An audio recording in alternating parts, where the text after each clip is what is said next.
this lesson. Parts of plant.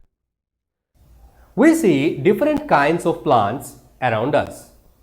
In our school compound, or at our house, or in a garden, we see different types of plants. Are all plants looking same? No. There is a lot of variation among the plants. Some plants are small, some plants are very big or tall. Some plants have short and broad leaves, some plants may have narrow and long leaves. Some plants they bear flowers and fruits, some plants do not bear flowers. So there is a great variation in plants. So whatever it may be, most of the plants they look green in color and they have leaves, stem, root in common. So these are the three common parts of any plant. So here in this lesson we are going to learn about the three major parts of the plant. They are the root, stem and leaves. We are going to learn about the functions of each of this part in this lesson. We also learn the special modifications of certain parts of a plant in this lesson. There are variations in the size and shape of plants, but generally all plants have roots, stems and leaves. Have you ever thought about the importance of leaf, stem and roots in plants? What is the role of plant parts? Let us try to understand these things. Roots. Different types of roots. In some plants, the main roots become thick and has thin rootlets. This main root is known as taproot, and the rootlets are called lateral roots. In some plants, we find small hair-like roots arising from the base of the stem. This type of root system is known as fibrous root. Here all roots are similar and there is no main root. Function of the roots. Observe the roots of plants. Soil is attached to the roots. Roots help to fix the plant tightly to the soil, so we cannot easily uproot the plant. We can conclude that roots help in taking up water from the soil. They do this by absorption. Minerals present in the soil are also absorbed along with the water. Parts of a leaf. Leaves are another important part of plants. Most plants that we see in our surroundings have different types of leaves. A leaf contains leaf base, a stalk-like structure called petiole and lamina. Activity. Are all leaves same? Observe the leaves of the plants that you collected in activity. How are they? Are all leaves of same size and shape? Venation. Observe the leaf lamina carefully. You may see some thin line-like structures spread over the leaf. Activity. Venation. The leaf lamina usually consists of a midrib, veins, and veinlets arranged in the form of a network. To understand this venation, let us do an activity. Put a leaf under a white sheet of paper or a sheet in your notebook. Hold the tip of a pencil flat and rub it on the paper. Did you get any impression? These lines on the leaf are called veins. The long vein present in the middle of the lamina is called midrib. The branches arising from the midrib are called veins and the even finger divisions are veinlets.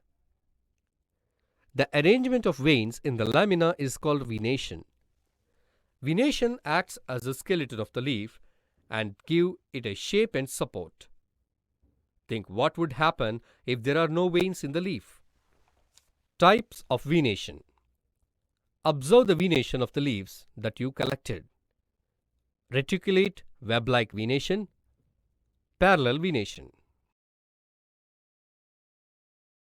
Banana leaf, parallel venation. Peepal leaf, reticulate venation. Grass leaf, parallel venation. Hibiscus leaf, reticulate venation.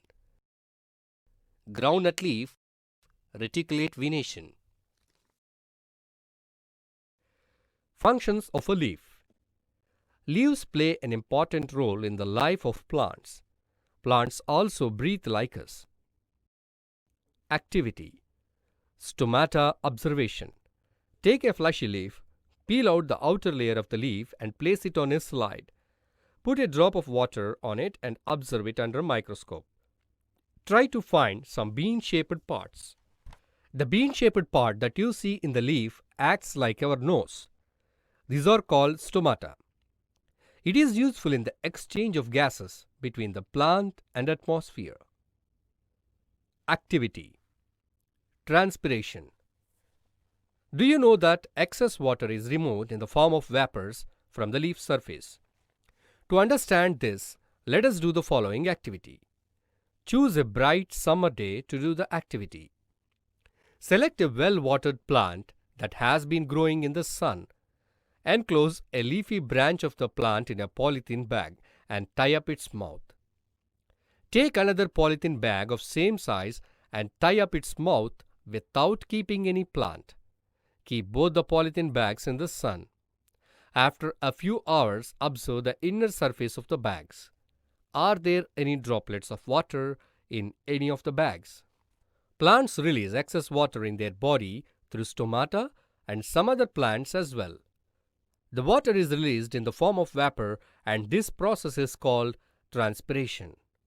These vapors condense and are seen as droplets in the polythene bag. Think what will happen if transpiration does not take place in plants. Another leaf function is the preparation of food for the plant by the process of photosynthesis.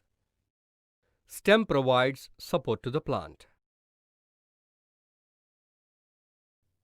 Name of the plant: Tulsi. Stem grows vertically. Branches are present. Name of the plant: Grape. Stem grows horizontally. Branches are present. Strawberry. Stem grows horizontally. Branches are absent. Rose. Stem grows vertically. Branches are present. Do all plants have stems? Are the stems of all plants similar? How is the stem of the plant that grows horizontally? Leaves and flowers grow from the stem. If you observe carefully, you will see a scar on the stem where the leaf arises. The stem branches into sub-branches and bears leaves, flowers, and fruits. Plants, parts and functions. What we have learnt in this lesson? In this lesson, we have learned about the plants and their parts. Plants have three major parts called as root, stem and leaves. These are the major parts of a plant. The root of a plant absorbs water and minerals from the soil, and this water and minerals are supplied to the stem and other parts. The stem, it bears the leaves, flowers and fruits on it. Not only that, the stem conducts water from root to different parts of the plant so that it supplies the water and minerals which are absorbed by the root. It supplies these water and minerals to leaves, flowers, and so it helps in the distribution of water and minerals. And we also learnt about the leaf. Leaf is an important part of the plant because it carries out the preparation of food. So food is prepared in the leaf of a plant. Leaf has got three major parts. They are the leaf base, lamina and petiole. So these are the three major parts of the leaf. Leaves, they not only prepare the food, they also helps in respiration and also in transpiration. So they play a major role in respiration and transpiration. So leaves, they possess different types of venation. Some leaves have parallel venation, certain leaves have reticulate venation in them. So these are the different things that what we have learned about the plants in this chapter, plants, parts and functions.